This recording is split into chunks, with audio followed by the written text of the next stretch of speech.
53 days. That is all it took. 53 days to end an empire that had stood for 1100 years. An empire older than every kingdom in Europe, older than the language you are listening to right now, older than almost anything we still call ancient. On the 29th of May, 1453, the city that had been the unbroken heart of the Eastern Roman world, the city that had survived 23 sieges, plagues, civil wars, crusader betrayals, and 1,000 years of barbarian pressure, finally fell. And it did not fall to time. It did not fall to decay. It fell to a 21-year-old sultan with red hair, a quiet voice, and a cannon so big it had to be dragged across Anatolia by 60 oxen. What happened in those 53 days was not just the end of a city. It was the end of antiquity. It was the moment the medieval world finally exhaled and the modern world drew its first breath. The Mediterranean rerouted. The Silk Road slammed shut. Greek scholars fled west with manuscripts under their arms, and Renaissance Italy caught them mid-flight. A new gunpowder age was born inside one cathedral square in a single morning. And somewhere, on the far side of the continent, a Genoese sailor named Christopher Columbus was a young man hearing the news and wondering whether there was another way to reach the East. There was. He would find it 40 years later. None of it happens without Constantinople. This is the story of how it ended. Not the polished version, the real one. The cracked walls, the empty granaries, the emperor who could not pay his soldiers, the boy sultan who could not sleep at night, the Italian mercenary captain who saved the city for 48 days and then bled out on its ramparts. The chain across the Golden Horn that had held back fleets for centuries, until one cold morning when 70 ships were carried over a hill on greased wooden rollers. 53 days that ended an empire. Let us begin where every great fall begins, with a city that thought it was eternal.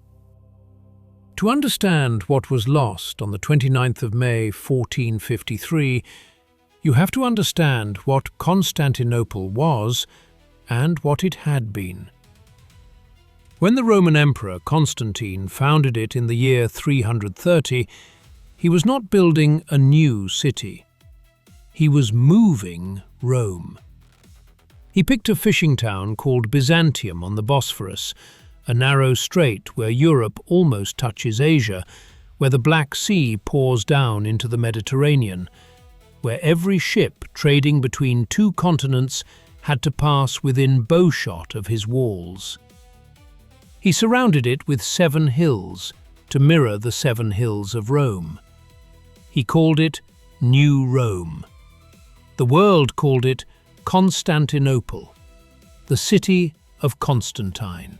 For the next 1100 years, while Western Rome collapsed into Goths and Vandals and was carved up into the kingdoms that would become France, Spain, England, while Charlemagne crowned himself emperor of a continent that had forgotten how to read, while the popes argued in their crumbling Lateran palace, the Eastern Romans simply kept going. They never called themselves Byzantines. That is a name modern historians invented. They called themselves Romans, Romaioi in Greek, until the very last day. They saw themselves as the unbroken continuation of the empire of Augustus and Trajan, And in many ways, they were right. The Senate still met. The laws of Justinian still ran. Chariot races still thundered around the hippodrome. The double-headed eagle still flew, one head looking east, one looking west. Master of two worlds. And in the middle of it all stood Hagia Sophia, the Church of Holy Wisdom. Built in 5 years and 10 months by the Emperor Justinian, finished in 537. When he walked into it for the first time, he is said to have whispered, "Solomon, I have surpassed you." For nearly 1,000 years, it was the largest cathedral in the world. Its dome floated on 40 windows, so the sunlight made it seem suspended from heaven on a golden chain.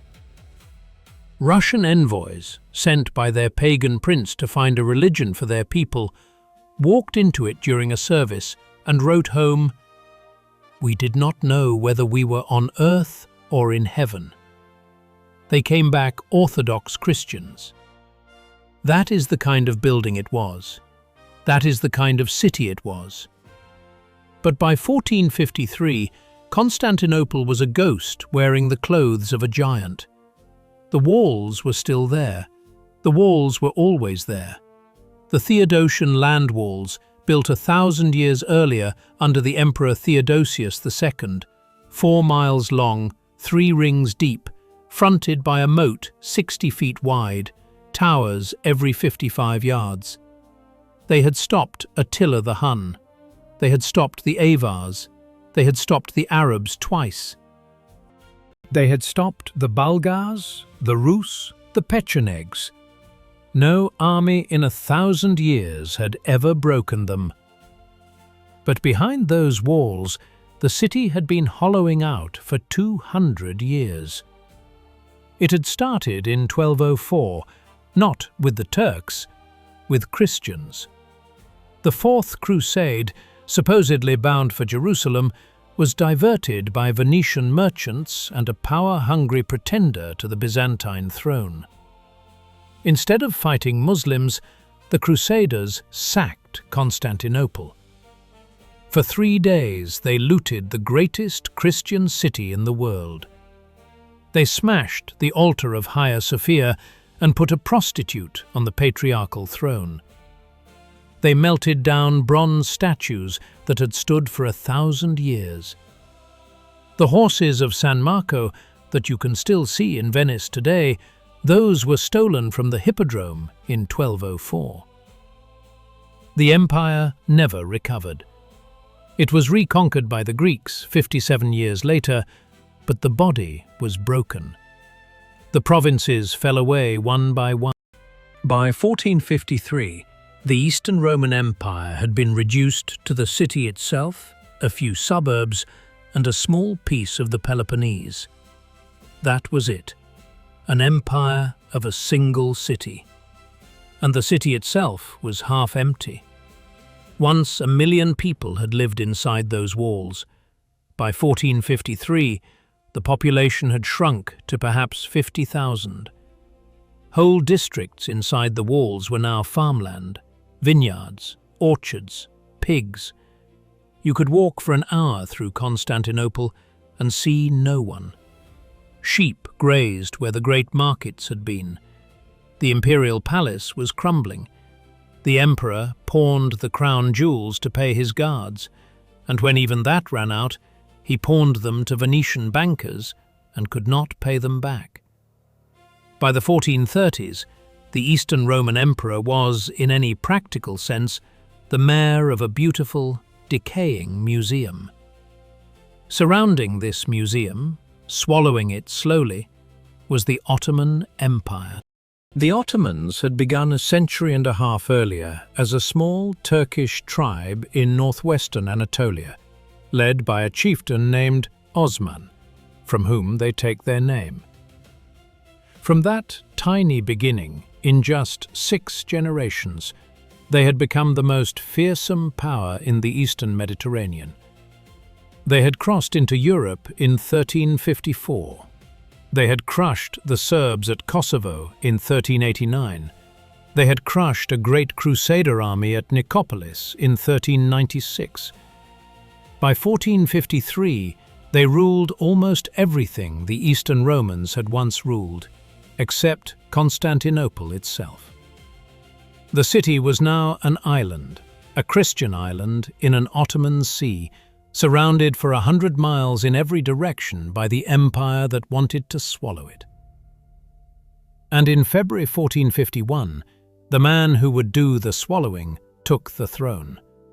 His name was Mehmed. He was 19 years old. The world would soon know him as Mehmed the Conqueror. Mehmed was not the obvious choice for greatness. He was the third son. He had been pushed onto the throne briefly when he was 12, then pushed off again when his father came back. He had grown up watching court intrigues, watching viziers patronize him, watching foreign ambassadors smirk at the Ottoman boy prince. By the time his father Murad died and he became sultan for real at 19, Mehmed had one consuming obsession: Constantinople. He had read everything about it. He kept a map of its walls in his bedchamber. He learned Greek, Latin, Arabic, and Persian. He read the histories of Alexander and Caesar. He read about the 7 previous Muslim attempts to take the city. All of them failed. He intended to be the 8th. He intended to be the last. The Christian world misread him completely. When Mehmed took the throne in 1451, the European powers practically threw a party. A boy of 19, they said, inexperienced, soft. They had dealt with his father, Murad, a hard, capable warrior. The new one would be easy. Venice immediately reduced the gold it paid for trading rights. The Pope in Rome stopped worrying. The Hungarians felt safe. Even Constantine XI, the last Eastern Roman emperor, sent envoys to Mehmed, essentially trying to extort him, demanding higher payments to keep an Ottoman prince hostage in Constantinople, threatening to release him as a rival claimant if Mehmed did not pay up. Mehmed listened to the envoys politely. He sent them home with vague answers. Then he turned to his Grand Vizier and gave the order. He was going to build a fortress.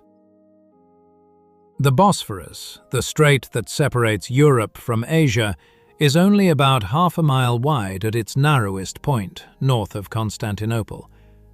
On the Asian side, the Ottomans already had a fortress called Anadolu Hisari. In April 1452, Mehmed began building a second one on the European side, directly across the water. He called it Rumeli Hisari, the Roman castle, the throat cutter.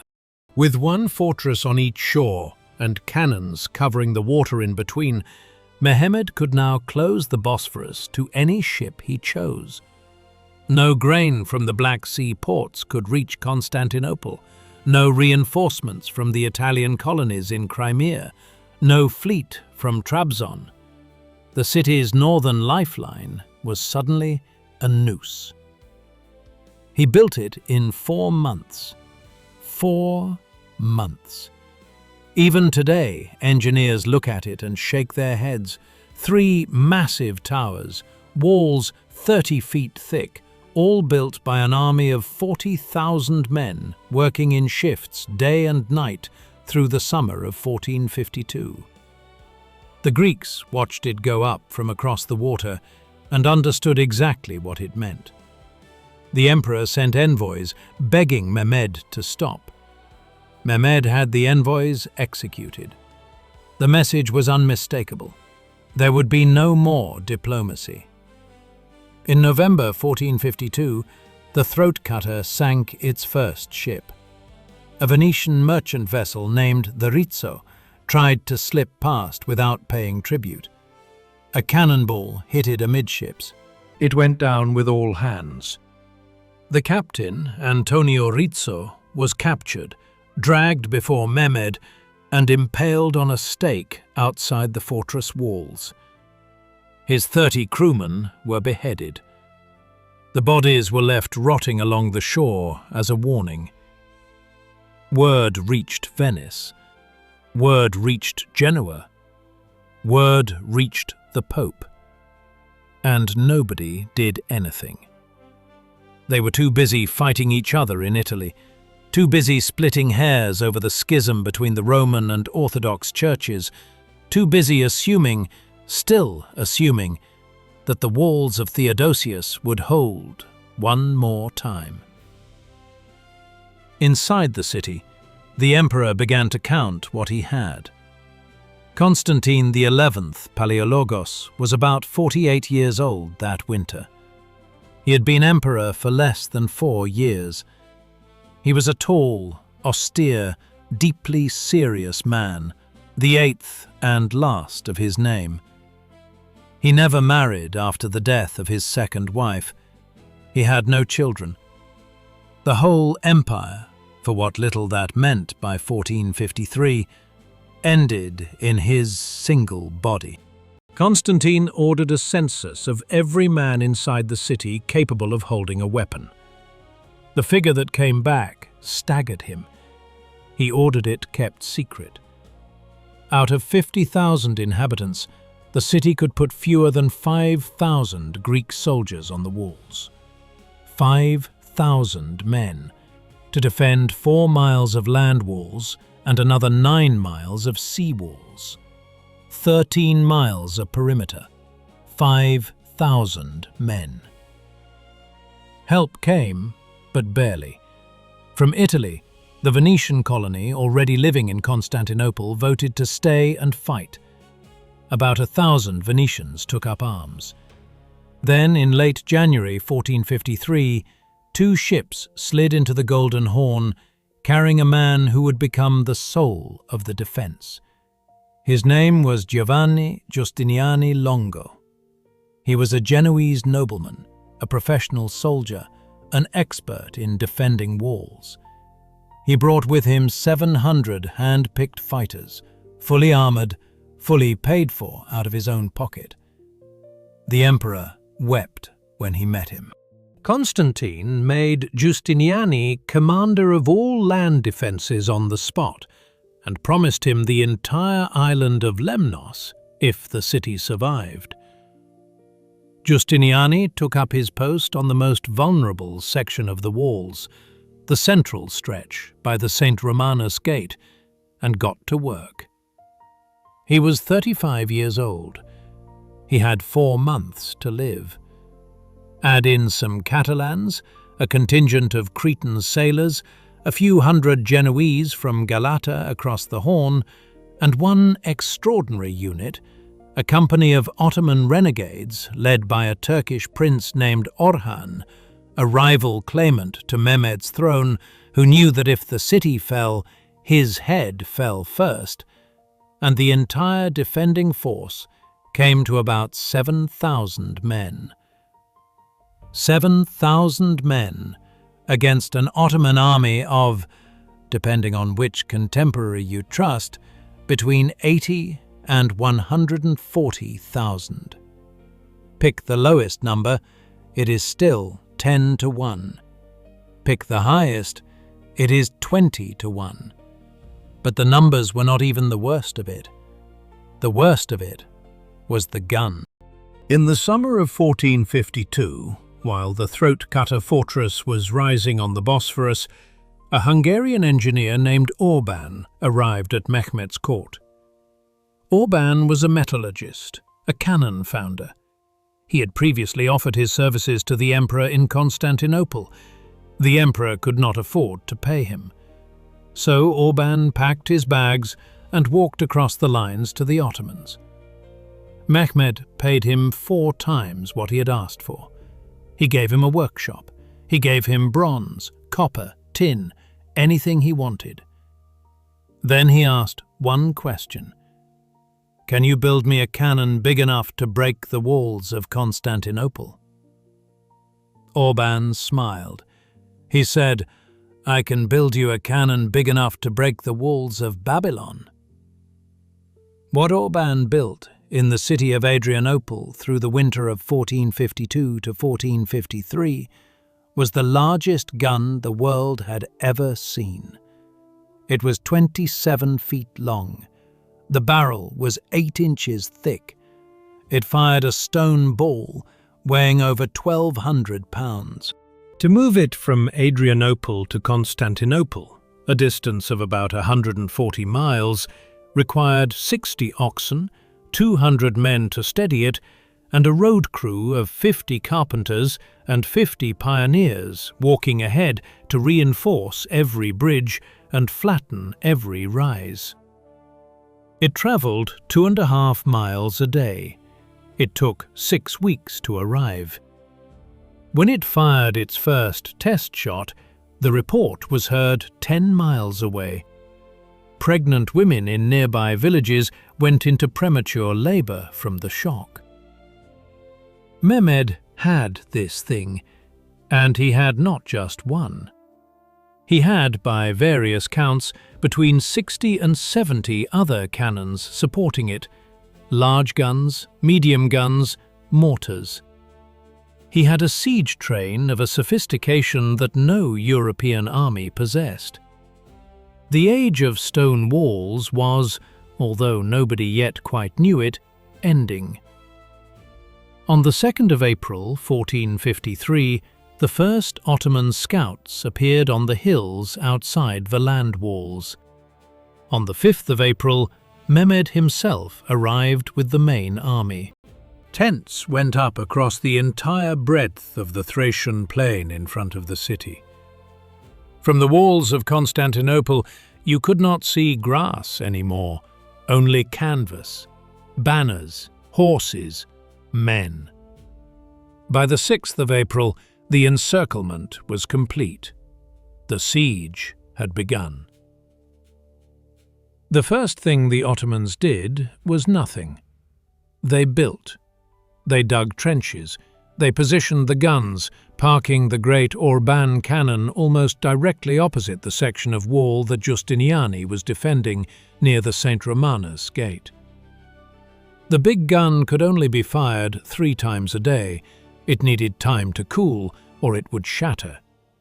Each shot used hundreds of pounds of gunpowder. But 3 shots a day after day, was enough. On the 12th of April, the bombardment began in earnest. The first day the great cannons spoke, the entire city heard it. Roofs trembled. Plaster fell from ceilings in houses 2 miles away. The first ball struck the Theodosian wall and cracked a tower from top to bottom. For the first 2 weeks, the pattern was the same. Cannon fired by day, the walls slowly battered.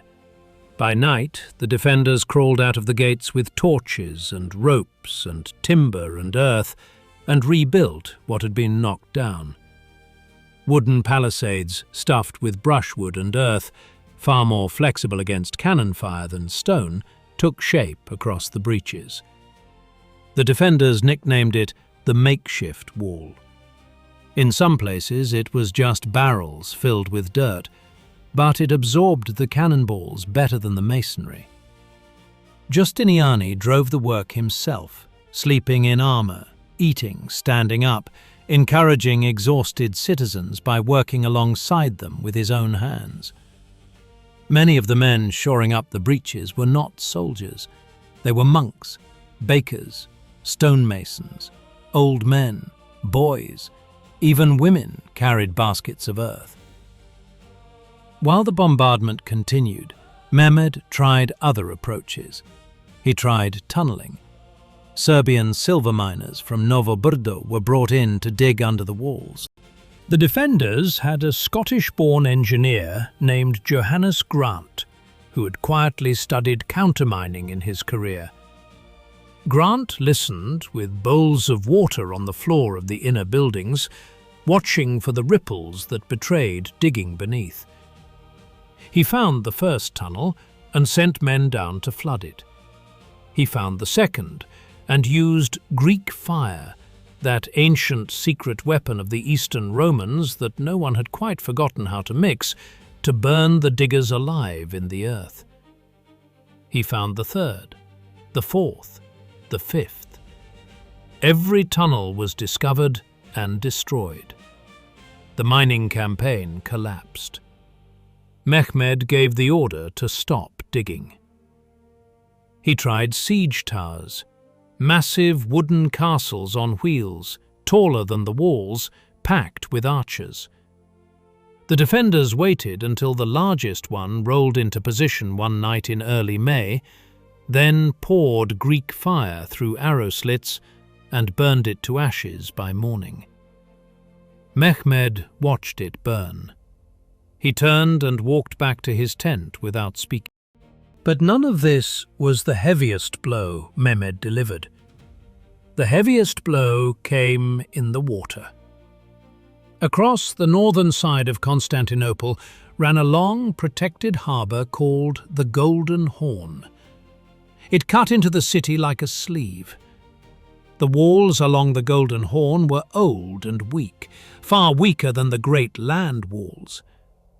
The Eastern Romans had always known this, and they had always relied on a single defensive trick.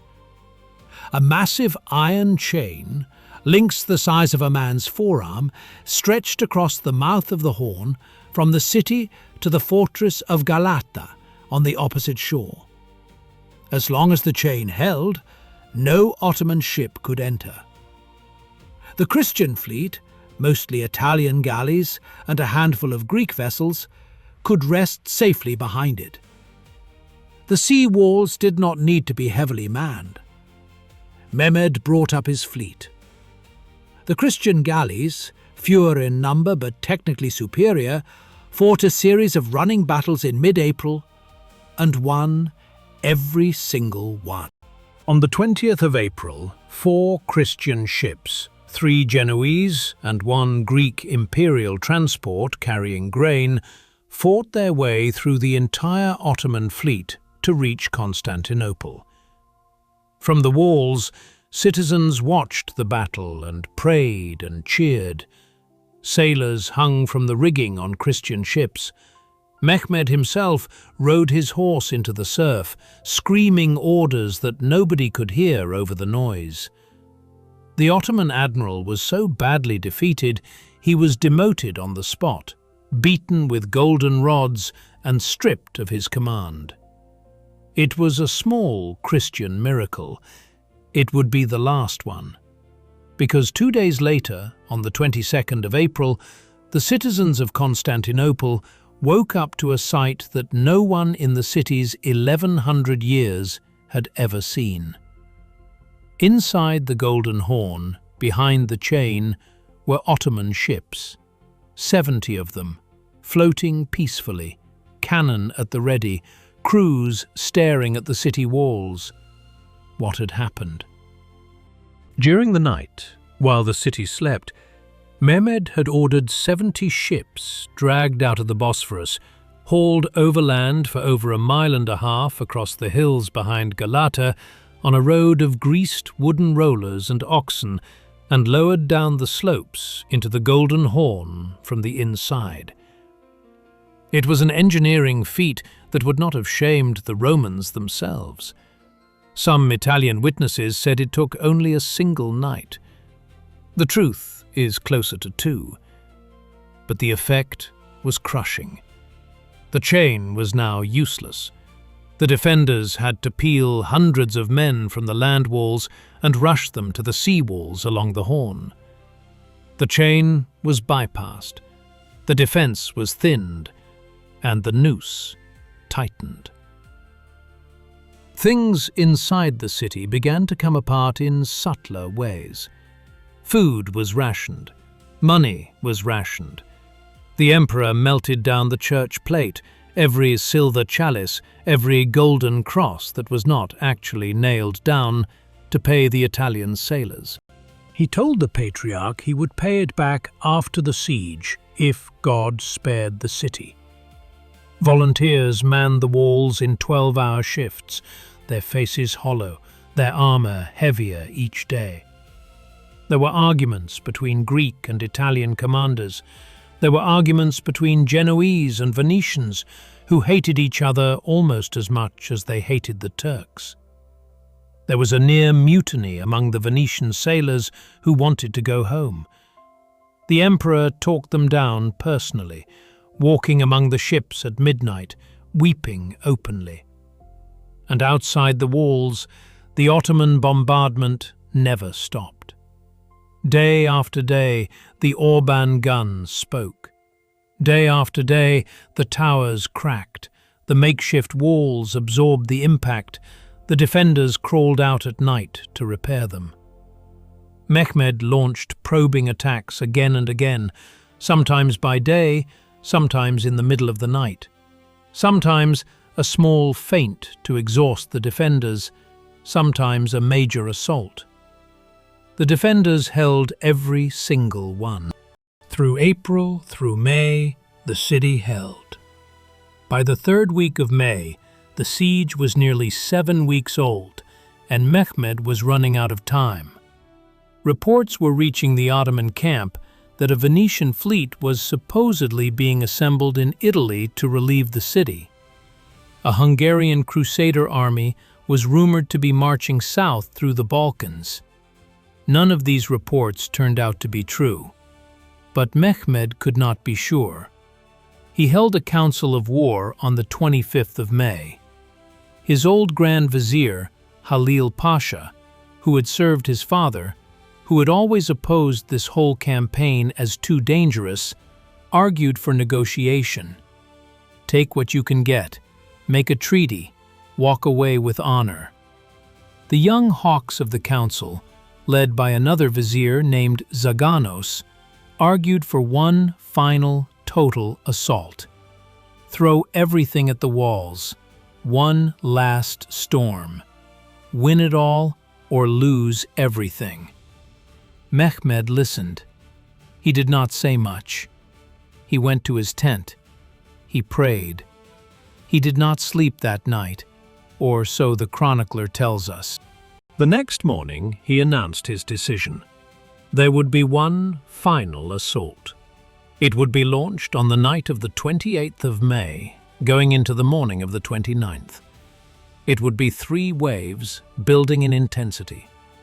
The reward for any soldier who first set foot inside the city would be 3 days of unrestricted plunder. The full Ottoman law of war, traditionally invoked when a city refused to surrender, would apply. The emperor would be offered one last chance to give up. On the 26th of May, Mehmed sent a final ambassador. The terms were generous in their way. Surrender, and Constantine could leave with all his court, his property, his treasures. He could rule as a vassal in the Peloponnese for the rest of his life. The city would still fall, but no blood would be spilled. Constantine listened. He thanked the ambassador. He sent back a single sentence. To surrender the city is neither in my power nor in the power of any man who lives within it. We have all decided to die together with our own free will, and we do not regard our lives. The ambassador went home. Mehmed read the message and nodded. He had expected nothing less. On the night of the 28th of May, the Ottoman army stood down for one full day of rest and prayer. Total silence. No cannon, no drums. The defenders, who had been worked to the bone for 48 days, stood on the walls and waited. Some of them wept. Some of them, looking out at that silent host of tents stretching to the horizon, prayed. Inside the city, the emperor walked from gate to gate, speaking quietly to his men. He went to Hagia Sophia in the late afternoon. The schism between Catholic and Orthodox had divided the city for years. There had been ugly arguments about whether to accept Roman aid and accept Roman doctrine, or refuse both and die alone. On that evening, none of it mattered anymore. Greeks and Italians, Catholics and Orthodox, prayed together for the last time inside the great cathedral. The chanting echoed under the dome, the candles guttered. Constantine took communion. He apologized to anyone he had wronged. He embraced his commanders one by one. Then, around midnight, he rode out to the walls and took his place near the St. Romanus gate, beside Giustiniani. At about 1:30 in the morning, on the 29th of May, the Ottoman attack began. The first wave was the Bashi-Bazouks, the irregular troops, the conscripts and adventurers, the ones with the worst armor and the least training. Mehmed sent them in to die, to exhaust the defenders, to use up arrows and oil and powder. They came in tens of thousands, screaming, in waves of wooden ladders and bamboo poles. The defenders held. The makeshift wall held. After 2 hours of slaughter, the Bashi-Bazouks broke.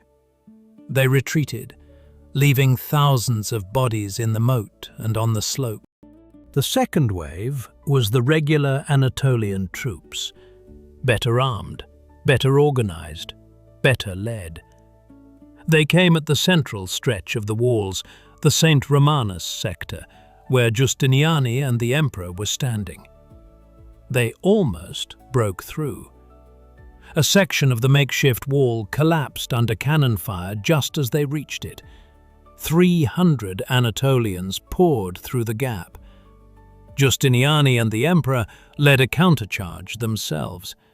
Hand-to-hand combat in the breach, sword and axe and pike, in the dark, in the rain that had begun to fall. The defenders pushed them back. The breach was sealed. The Anatolians broke too. The second wave failed. The defenders had now been fighting for nearly 4 hours straight. Some of them had not slept properly in 2 weeks. They had no reserves. Every man who could hold a weapon was on the walls. As the second wave fell back, Mehmed ordered the third and final wave forward. The Janissaries. The Janissaries were the elite of the Ottoman army. The Sultan's own household troops, taken as boys from Christian villages in the Balkans through the system called devshirme, raised as Muslims, trained from childhood in war. They were the first standing professional army in Europe since the Roman legions. They lived for the moment they were called forward. They came up the slope in disciplined ranks, in lockstep, drums beating. They did not scream. They came on in silence. At about the same moment, somewhere along the line, 2 things happened that, in retrospect, decided the city. The first happened at the St. Romanus sector. Giustiniani, the man who had held the central walls for 48 days, was hit. A bullet, or possibly a crossbow bolt from a small Ottoman handgun, pierced his armor and went into his chest. The wound was not immediately fatal, but it was severe. Giustiniani staggered. His men gathered around him. Constantine XI ran over and begged him to stay, to lie down behind the lines, to let him rally the troops. Giustiniani looked at the emperor with an expression that contemporaries described as terrible. He said he had to go to a surgeon, that he would return. He had the gates opened from the inside, and his men carried him on a stretcher down to the Golden Horn, to a Genoese ship. The defenders saw him leave. They saw the gates open. Many of them, the Italians especially, thought the line had broken. They began to follow Giustiniani toward the gate. Confusion spread along the wall. The second thing happened a few hundred yards to the north. There was a small postern gate, called the Cercoporta, set into the inner Theodosian wall. It was a narrow doorway, used in normal times for messengers. During the siege, the defenders had been using it for sallies, to slip out at night and harass the besiegers. That morning, in the chaos of the third wave, somebody, nobody knows who, forgot to lock it on the way back in. A group of about 50 janissaries spotted it open. They poured through the gate. They climbed the inner ramparts. They unfurled an Ottoman banner from a tower. From below, on both sides, defenders looked up and saw the green and white standard waving over their own walls. The cry went up, "The city is taken! The city is taken!" From other towers, more banners began to appear. The St. Romanus sector buckled. The whole defence, exhausted, undermanned, had been hanging by a thread, and the thread snapped. The emperor knew. He understood instantly what had happened. The chronicler tells us that he stripped off his imperial regalia, the purple boots, the golden eagles, anything that marked him as emperor. He drew his sword. He called out to two of his closest companions and said, "The city is fallen, and I am still alive." Then he ran toward the breach, sword raised, and disappeared into the fight near the St. Romanus gate. His body was never identified. It was never returned. Many bodies were stripped and beheaded after the battle. None of them were recognized as Constantine XI Palaiologos, last emperor of the Romans. He simply vanished into the smoke and the dawn. Legends would later say he did not die at all, that an angel turned him to marble and hid him in a cave under the city, where he sleeps still, waiting for the day he will rise and retake Constantinople. But that is the legend. The man, almost certainly, died on the wall like any other soldier, 800 years after the Eastern Roman line of emperors began. The sun was just rising over the Bosphorus as the city fell. Sunrise on the 29th of May, 1453. What followed is the part of the story most histories rush past. We will not. Because if we are honest about the end of empire, we have to be honest about what end of empire actually looks like. The sack lasted 3 days, exactly as Mehmed had promised his soldiers. Ottoman law allowed it. He could not have stopped it even if he had wanted to. 40,000 men, half of them irregulars, had been promised this for 2 months. They came into the city through every gate, from every direction. The first thing they did was kill anyone with a weapon. The second thing they did was kill anyone they thought might have hidden treasure. The third thing they did, mostly, was loot. Houses were broken into, churches were stripped. Women and children were rounded up by the thousands and led to the Ottoman camps to be sold as slaves. In Hagia Sophia, the great church, thousands of citizens had taken refuge through the night. There was an old prophecy, much repeated in those years, that even if the Turks broke into the city, they would only reach the column of Constantine in the central square before an angel of the Lord would descend and drive them back. So people fled to the cathedral. They believed. Janissaries broke the doors down with axes. The story of what happened inside is one of the saddest passages in any chronicle. Men were killed. Women were taken. Children were dragged out by their hair. The screaming under that floating dome must have echoed for hours. Somewhere around midday, Mehmed himself rode through the gate of Adrianople and into the city he had taken. He was 21 years old. He had done what 7 Muslim armies before him had failed to do. He rode slowly toward the cathedral. He dismounted at its door. He walked inside. He knelt and put a handful of dirt on his turban as a gesture of humility before God. He looked up at the dome. He stood there a long time. According to one of his closest advisors, the Sultan was weeping. He turned to one of his officers and said something that the chroniclers preserved. "Verily, what a city we have given over to plunder and destruction." He gave orders that the violence should stop, but the orders did not fully take effect for another 2 days. By then, much of the city was a ruin. Hagia Sophia he did not destroy. He stopped a soldier hacking at a marble panel of the floor, struck him on the head with the flat of his sword, and is recorded saying, "The buildings of the city are mine. The plunder was for you." From that afternoon onward, Hagia Sophia was a mosque. A small wooden minaret was put up almost immediately. The dome that had stood for 900 years over Christian liturgy now stood over Muslim prayer. It would do so for the next 480 years.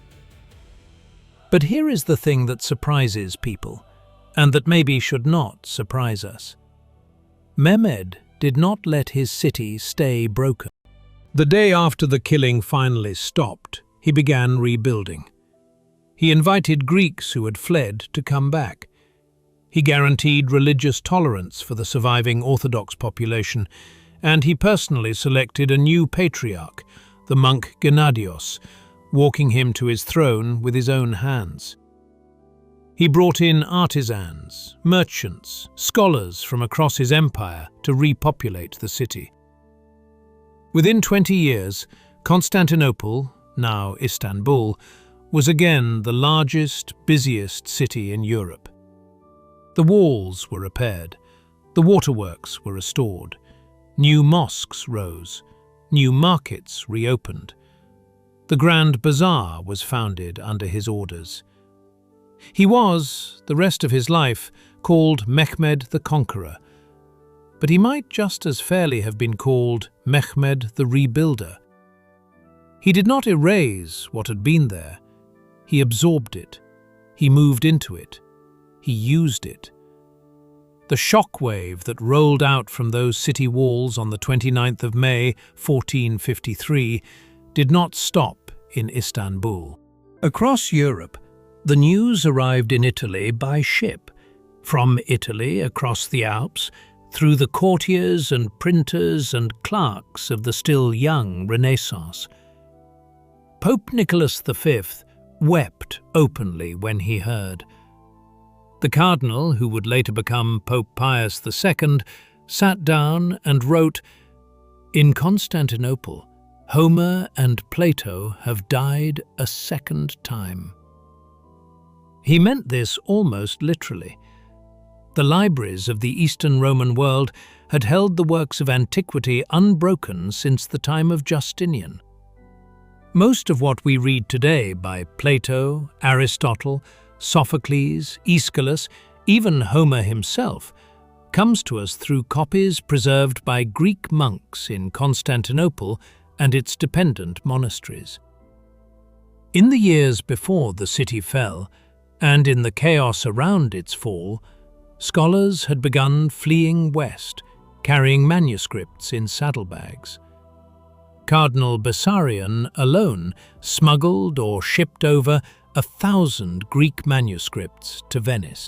They became the seed library of the Marciana, the great Venetian library that still stands today.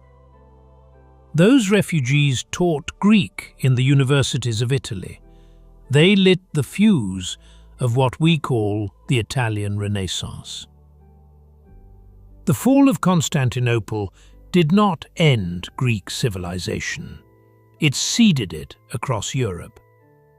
The Mediterranean changed. The old land routes through Anatolia to the Black Sea, the routes that had brought silk and spices and Russian furs and Central Asian gold to the docks of the Golden Horn, were now controlled top to bottom by a hostile Ottoman Empire. Italian merchants who had built their fortunes on those routes found themselves locked out or paying tolls so steep they were nearly priced out. So they began to look for other ways to reach the riches of the East. Other ways meant the ocean.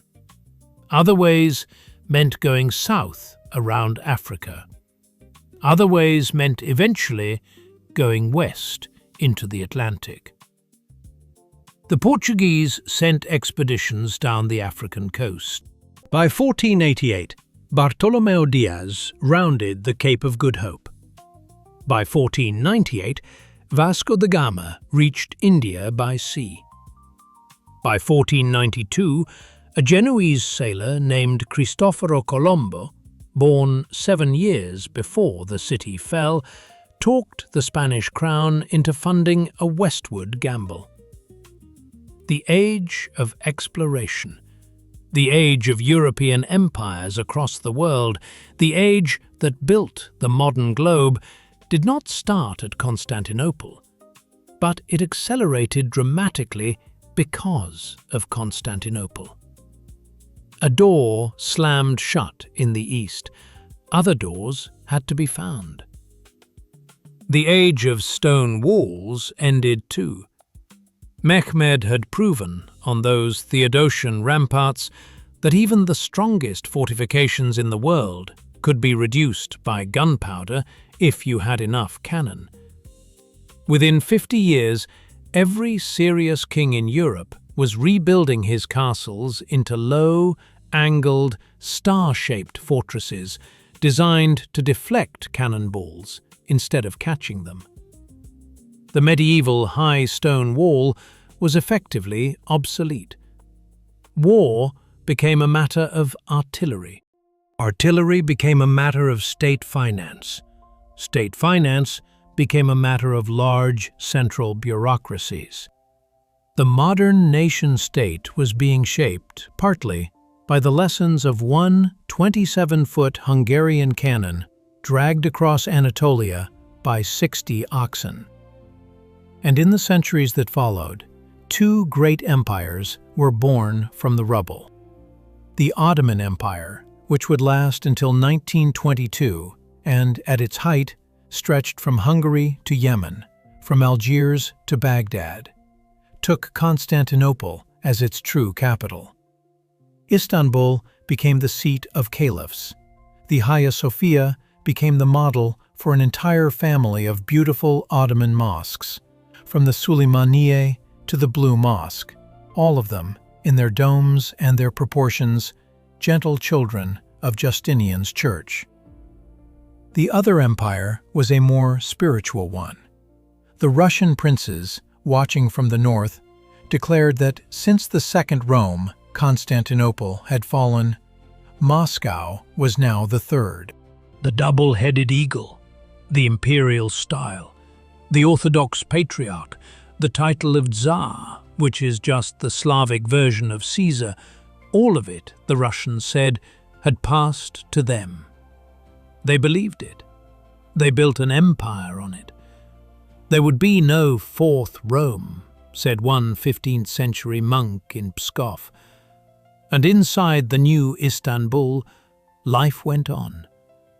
The descendants of Greeks who had fled in 1453 would come back in later generations as merchants, as craftsmen, as bankers.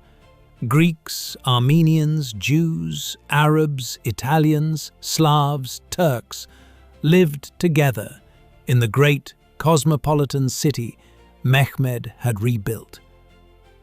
For 400 years, until the long, slow death of the Ottoman state in the 19th and 20th centuries, Istanbul was one of the most extraordinary multi-ethnic places on earth. The fall of Constantinople paradoxically gave the world a new Constantinople. Different. Muslim, where it had been Christian. Turkish, where it had been Greek. But still, in some ways no chronicler could quite name the same city, the same hills, the same waters, the same chained Bosphorus full of ships slipping forever between two continents. And Mehmed himself. He went home that summer to his palace, and he could not, the chroniclers say, sleep for a long time. He had spent his entire short life dreaming of one thing, and now he had it. People who get what they have always wanted often do not know what to do next. He went on to conquer more, of course. Trabzon, Otranto in Italy, most of the Balkans. He died, probably poisoned, in 1481 at the age of 49. They buried him in Istanbul. His tomb is still there. People still visit it. The last Roman emperor, Constantine XI Palaiologos, has no tomb. There is a small church in the Pera district where, by tradition, his bones might lie. There is no proof. There is instead a legend. The marble emperor sleeping in a cave under the Golden Gate, waiting.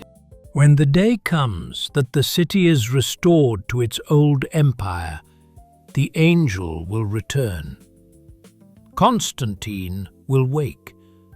He will pick up the same sword he carried at the St. Romanus Gate. He will walk back into Hagia Sophia. The Greeks have whispered that story for 570 years now. They are still whispering it. 53 days, 2 armies, 1 27-foot cannon, 70 ships pulled over a hill in a single night, a young sultan who could not sleep, an old emperor with no children, a Genoese mercenary who fought a wall almost on his own, an unlocked postern gate at the wrong moment of the wrong morning. The end of the Roman Empire that began with Augustus on the Tiber. The beginning of a new world that would invent the Renaissance and the steamship and the United Nations, and you and me, sitting now, however many centuries away, listening to its story. If the great walls of any empire feel permanent today, remember this. The Theodosian walls were the strongest fortifications human beings had ever raised. They held for 1,000 years, and in the end, they fell in 53 days, because a quiet boy in Edirne wanted them to, and because somewhere in the chaos, one small door was left unlocked. If you made it this far, thank you for listening. If this story moved you, even a little, the kindest thing you can do is hit subscribe so the next one finds you. Then tell me in the comments, what would you have done if you had been on those walls on the morning of the 29th of May? Stay, like the emperor, or run with everything you could carry? I read every comment. I will see you in the next story.